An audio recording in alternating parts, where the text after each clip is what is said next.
आपने कई एनिमे देखे होंगे पर ये एनिमे उन सब से अलग है क्योंकि इस एनिमे में हमारा मेन कैरेक्टर आधा इंसान और आधा चिंपांजी है जो एक साइंस एक्सपेरिमेंट का नतीजा है। वो बस अपनी लाइफ बाकी ह्यूमंस जैसा जीना चाहता है पर लोग उसे एक खतरे की तरह देखते हैं। एनिमे की शुरुआत एक लैब से होती है जहां जानवरों को साइंटिफिक एक्सपेरिमेंट्स के लिए इस्तेमाल किया जा रहा होता है। अचानक उस जगह पर एक ग्रुप धावा बोलता है जो खुद को एनिमल लिबरेशन अलायंस बताता है। कुछ पुलिस ऑफिसर वहां पहुंचते हैं और पूछते हैं कि वे वहां क्या कर रहे हैं, लेकिन जल्दी ही उन्हें समझ आ जाता है कि नकाबपोश लोगों के हथियार उनके हथियारों से कहीं ज्यादा एडवांस्ड हैं। पूरी तरह काबू में आ चुके पुलिस वालों को साफ चेतावनी दी जाती है कि कोई भी विरोध करने की कोशिश न करे क्योंकि ऐसा करने पर गंभीर नतीजे भुगतने होंगे। थोड़ी देर बाद यह ग्रुप लैब में बंद सभी जानवरों को आजाद कर देता है। जाने से पहले उनमें से एक घोषणा करता है कि यह अलायंस यहाँ हो रहे क्रूर एक्सपेरिमेंट्स का अंत करके रहेगा। तभी अचानक एक सदस्य सबको रुकने के लिए कहता है और बताता है कि कुछ ठीक नहीं है। वे जमीन पर पड़ी एक चिंपैंजी को देखते हैं जिसे गोली लगी होती है और जो बहुत ज्यादा खून बहा रही होती है। गुस्से में वे मान लेते हैं कि यह भी एक्सपेरिमेंट्स का हिस्सा था। वे कुछ समय मांगते हैं जब उन्हें एहसास होता है कि वह जानवर मिसकैरेज से गुजर रही है और अगर कुछ नहीं किया गया तो माँ और बच्चा दोनों मर जाएंगे। लेकिन उन्हें बताया जाता है कि पुलिस को पहले ही सूचना दी जा चुकी है और उन्हें तुरंत निकलना होगा और कोई रास्ता न देख उनमें से एक चिंपैंजी को अपने साथ ले जाने का फैसला करता है, यह कहते हुए कि वह एक बेबस जीव को ऐसे लोगों के हाथों नहीं छोड़ सकता जो एनिमल प्रोटेक्शन लॉज को पूरी तरह नजरअंदाज करते हैं। इसके बाद सीन एक हॉस्पिटल में शिफ्ट होता है जहां चिंपैंजी की डिलीवरी सफल होती है और बच्चा पूरी तरह हेल्थी पैदा होता है। कई मेडिकल टेस्ट्स के बाद डॉक्टरों को पता चलता है कि यह बच्चा एक चिंपैंजी और इंसान से पैदा हुआ हाइब्रिड है जिसे ह्यूमनॉइड कहा जाता है। इसके बाद एनीमे की दुनिया का थोड़ा बैकग्राउंड दिखाया जाता है जहां बताया जाता है कि 1850 में चार्ल्स डार्विन ने on the origin of species प्रकाशित की थी। कुछ साल बाद हम हन्ना से मिलते हैं जो प्रोटैगनिस्ट चार्ली उस हाइब्रिड लड़के की परवरिश करने वाली महिला है। वह बहुत परेशान होती है क्योंकि चार्ली जंगल में चला गया है और स्कूल के लिए देर हो रही है। हन्ना बार बार उसे आवाज देती है, तभी चार्ली सामने आता है, उसे मॉम कहकर बुलाता है और उसके पास खड़े आदमी को डैड कहता है। बताया जाता है कि चार्ली को बहुत छोटी उम्र में इस परिवार ने अडॉप्ट किया था और तब से उसे अपने बेटे की तरह ही पाला गया है। हैना उससे कहती है कि सबका सम्मान करे और पेड़ों की डालियों पर कूदना फांदना बंद करे। उसके पिता पूछते हैं कि क्या वह स्कूल के पहले दिन को लेकर नर्वस है, लेकिन चार्ली बिल्कुल शांत रहता है और कहता है कि आज का दिन शानदार होगा। स्कूल के सामने पहुंचने पर हैना फिर से चिंता जताती है और पूछती है कि क्या वह सच में ठीक है। वे उसे वहां इसलिए दाखिल करते हैं ताकि वह नॉर्मल लाइफ जी सके, दोस्त बना सके और किसी भी दूसरे स्टूडेंट की तरह पढ़ सके। अलविदा कहने से पहले वह उससे अच्छे से बिहेव करने को कहती है, जबकि उसके पिता उसे समझाते हैं कि उन्हें अपने बेटे पर ज्यादा भरोसा करना चाहिए। जैसे ही चार्ली स्कूल के अंदर जाता है वह सबकी नजर का केंद्र बन जाता है। बात तेजी से फैलती है और कई लोग उसे ह्यूमन जी कहने लगते हैं। जब उन्हें पता चलता है कि वह डॉक्टर ग्रोसमैन और एक चिंपैंजी का बेटा है तो फुसफुसाहट और बढ़ जाती है। उत्सुकता तब और बढ़ जाती है जब यह पता चलता है कि वह पहले व्हाइट हाउस भी जा चुका है। इसके बावजूद जब वह क्लासरूम में प्रवेश करता है तो चार्ली सबके साथ शालीनता से पेश आता है और विस्पर्स और स्टेयर्स से बिल्कुल बेपरवाह दिखता है। एक और सीन में कुछ लड़कियां कहती हैं कि चार्ली बहुत क्यूट है और अगर उसका इंस्टाग्राम अकाउंट होता तो वह बहुत पॉपुलर होता। उनमें से एक उसे अपने ग्रुप में इनवाइट करने और फोटो लेने का सुझाव देती है जो सबको पसंद आता है। वहीं एक लड़का दूरी बनाए रखना बेहतर समझता है, यह कहते हुए कि उसने कहीं पढ़ा था कि एक चिंपैंजी आसानी से 300 किलोग्राम तक उठा सकता है। बाद में कुछ स्टूडेंट्स देखते हैं कि एक बिल्ली ऊंचे पेड़ पर फंसी हुई है, डाली टूटने वाली लगती है और कुछ लोग एम्बुलेंस या टीवी बुलाने की बात करते हैं। तभी एक लड़की बिल्ली को बचाने की कोशिश करती हुई सामने आती है और सब उसे हीरो बनने का नाटक छोड़ने को कहते हैं, लेकिन वह वार्निंग्स को नजरअंदाज कर देती है। उसका नाम लूसी है जिसे स्कूल की नर्ड कहा जाता है। सब सोचते हैं कि क्या वह सच में सफल हो पाएगी। डरी हुई बिल्ली उस पर भरोसा करने में हिचकिचाती है लेकिन धीरे धीरे पास आती है। तभी लूसी का पैर फिसल जाता है लेकिन वह किसी तरह बिल्ली को पकड़ लेती है। छात्र उसे सावधानी से नीचे उतरने को कहते हैं और चेतावनी देते हैं कि गिरने पर वह सबके सामने शर्मिंदा हो जाएगी। इसी बीच डाली चटकने लगती है और दूर से चार्ली खतरा भांप लेता है। एक पल में वह खिड़की से कूदता है और लूसी तथा बिल्ली दोनों को बचा लेता है। सभी लोग हैरान रह जाते हैं और वीडियो रिकॉर्ड करने लगते हैं,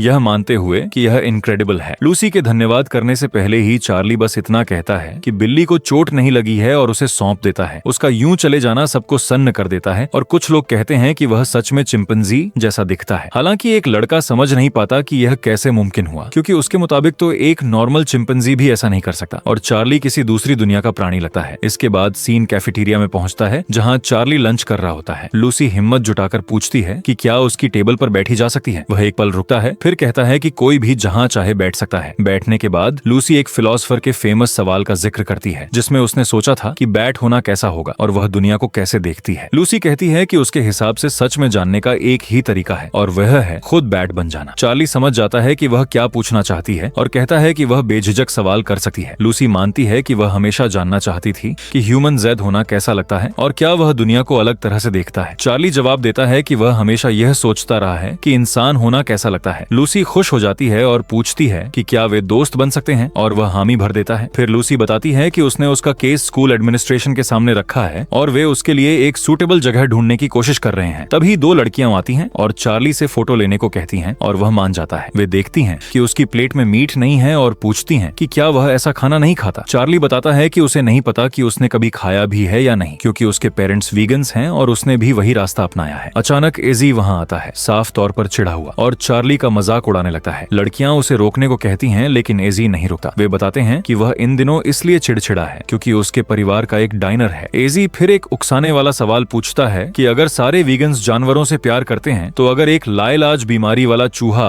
उन्हें काट ले और सिर्फ एक जान बच सकती हो तो वे क्या करेंगे। चार्ली जवाब देता है कि वह चूहे को मार देगा। एजी हैरान हो जाता है और कहता है कि एक वीगन के लिए तो जानवर की जान इंसान के बराबर होनी चाहिए। चार्ली कहता है कि अगर वह ऐसा नहीं करेगा तो वह खुद मर जाएगा। अजीज जोर जोर से चिल्लाने लगता है ताकि सब सुने, यह कहते हुए कि आखिर में वीगन्स भी कार्निवोर्स से अलग नहीं होते। एक ब्लॉन्ड लड़का एजी को वहां से चले जाने को कहता है। चार्ली बहस खत्म करते हुए कहता है कि अगर बीमार एजी होता तो वह उसे भी मार देता। ये सुनकर सब सन्न रह जाते हैं। स्कूल से निकलते वक्त चार्ली अपनी माँ को इंतजार करते देखता है लेकिन उसे देखते ही चेहरा घुमाकर आगे बढ़ जाता है। थोड़ी देर बाद लूसी उसके पीछे जाती है और उसे घुटनों के बल बैठा हुआ पाती है जहाँ वह एक बटरफ्लाई को स्पाइडर से बचा रहा होता है। ये दृश्य देखकर लूसी हैरान और प्रभावित होती है। थोड़ी देर बाद चार्ली की माँ वहाँ आती है। चार्ली सामान्य अंदाज में कहता है कि उसने बस स्पाइडर का खाना छीन लिया, लेकिन उसकी माँ उन्हें जल्दी चलने को कहती है, ये बताते हुए कि घर पर कोई उनका इंतजार कर रहा है। वे वहाँ से जाते हैं और लूसी दूर से चार्ली को देखती रहती है, यह समझते हुए कि वह सच में बहुत दयालु इंसान है। बिना कुछ कहे वह हल्की सी मुस्कान देती है। इसके बाद सीन कार के अंदर शिफ्ट होता है जहाँ चार्ली अपनी माँ के पास बैठा होता है। वह पूछती है कि स्कूल का पहला दिन कैसा रहा, लेकिन चार्ली सवाल को पूरी तरह समझ नहीं पाता। फिर वह पूछती है कि क्या उसने कोई दोस्त बनाया और उम्मीद जताती है कि उसने पूरा दिन पेड़ों पर कूदते फांदते नहीं बिताया। चार्ली कहता है कि ऐसा नहीं हुआ और दोनों शांति से घर लौट जाते हैं। इसके बाद अचानक सीन एक जगह पर हुए विस्फोट पर कट होता है जहाँ कई लोग घायल पड़े होते हैं। वहाँ एक बंदर के चेहरे की ड्राइंग और उस अलायंस का साइन छोड़ा जाता है जो हमले के लिए जिम्मेदार है। थोड़ी देर बाद एक समूह को बॉम्ब ब्लास्ट का जश्न मनाते दिखाया जाता है। कोई कहता है कि वहाँ एक बच्चा भी था, लेकिन लीडर को कोई परवाह नहीं होती। उनके लिए यह सिर्फ शुरुआत है, एक वॉर डिक्लेरेशन, और युद्ध में दया की कोई जगह नहीं होती। कोलैटरल डैमेज को अनिवार्य माना जाता है। फिर लीडर आगे आकर पूछता है कि उन्होंने कितने जानवरों को बचाया। बाकी लोग कहते हैं कि उनके पास सिर्फ इंसानों की जानकारी है। गुस्से में वह सबका ध्यान खींचता है और ऐलान करता है कि दया के लायक सिर्फ जानवर हैं। उसके मुताबिक वही ऐसे प्राणी हैं जो इंसानों के हाथों सिर्फ पीड़ा सहने और मरने के लिए पैदा होते हैं। यह सुनकर कुछ सदस्य रोने लगते हैं और लीडर के दर्द और गुस्से को साझा करते हैं। थोड़ी देर बाद एक आदमी आता है और बताता है कि यह धमाका हर वेबसाइट और सोशल नेटवर्क पर छाया हुआ है। फिर वह चार्ली की एक फोटो दिखाता है और कहता है कि वही उनका अगला टारगेट होगा। 15 साल बीत चुके हैं, अब इंतजार की कोई वजह नहीं है। उन्हें किसी भी तरह उसे पकड़ना होगा ताकि वॉर ऑफ द विंग को आगे बढ़ाया जा सके। इसी के साथ पहला एपिसोड यहीं पर खत्म होता है। नेक्स्ट पार्ट के लिए चैनल को सब्सक्राइब कर लो